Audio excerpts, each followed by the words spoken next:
जमाने का बेटी तुम कैसी हंसी हो। मैं व्याख्यान कर रहा हूँ और तुमको हंसी आ गई। भीष्म पितामह के सामने हंसना कोई आसान नहीं था। जो द्रौपदी हंसी, द्रौपदी घबरा गई, बोली पितामही क्षमा करना, अरे भूल हो गई, मुझे ऐसे हंसी आ गई, मुझे क्षमा करना। भीष्म बोले नहीं बेटी, कुलवंती नारी की हंसी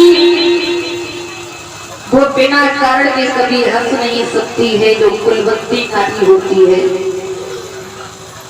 जो कुल का नाम रोशन करती है, वो कुलवंती नारी कभी बिना कारण के उसकी कभी हंसी नहीं निकलेगी।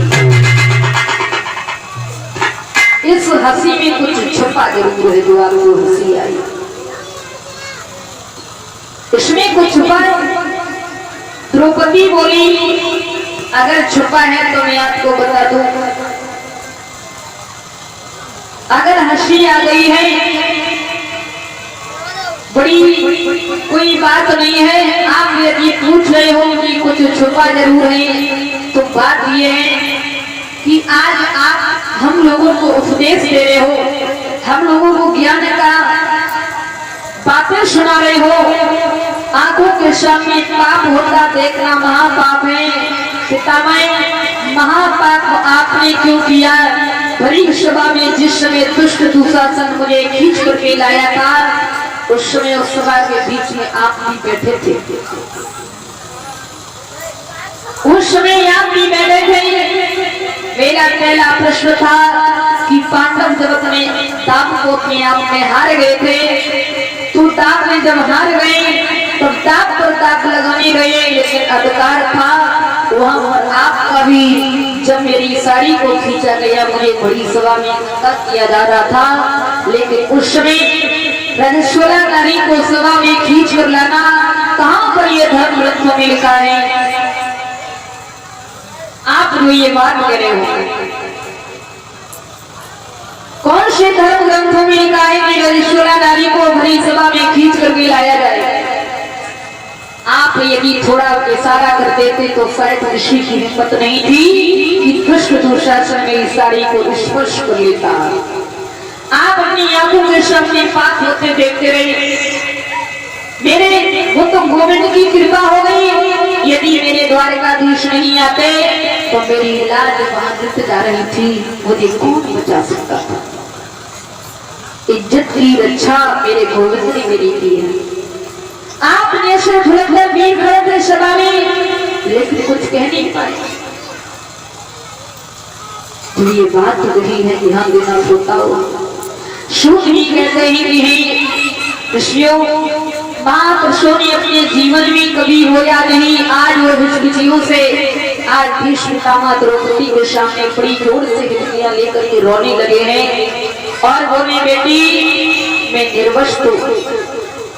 जब वहां आप थी, लेकिन कुछ कह नहीं सकता था, क्योंकि मैंने कौरवों का जो अन्न खाया था, आज मैं जो प्राणों की शैया पर लेटा हूँ, इंद्र मुझे मार नहीं सकता है, देवता मुझे मार नहीं सकते हैं, क्योंकि मुझे इच्छा वरदान मिला है। मैं अपनी बिना इच्छा के मर नहीं सकता हूँ। यदि मैं नहीं चाहूं तो मैं कभी मर नहीं सकता हूँ। बेचारा इंद्र मुझे क्या मार सकता है, अर्जुन मुझे क्या मार सकता है? फिर भी 14 दिन हो गए मैं बाणों की शैया पर पड़ा हूँ और एक एक करके बूंद रक्त की बह रही है मेरे शरीर से।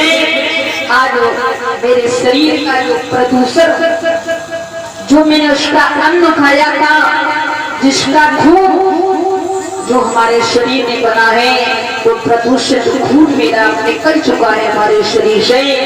अब पूरे कष्ट से रहा हूँ, अब मेरा शरीर अवरुद्ध हो गया।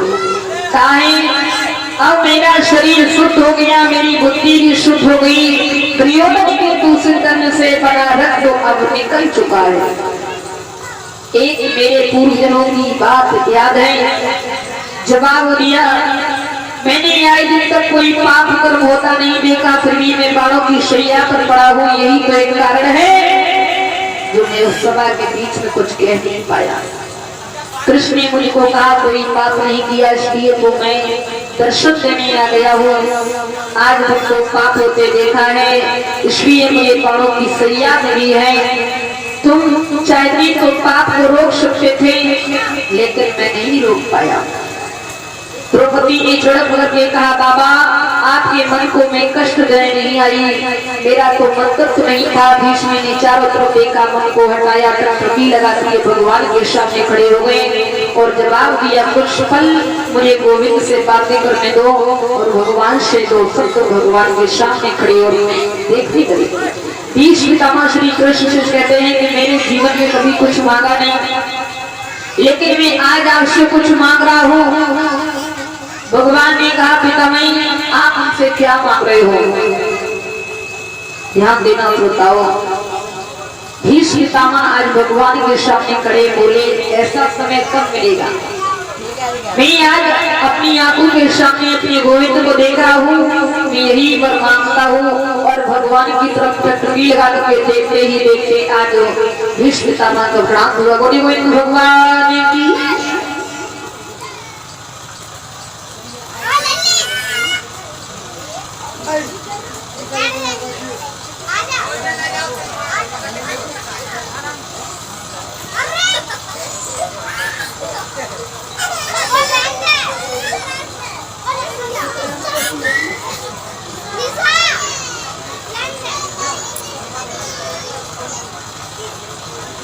बोलिए सुखदेव भगवान की।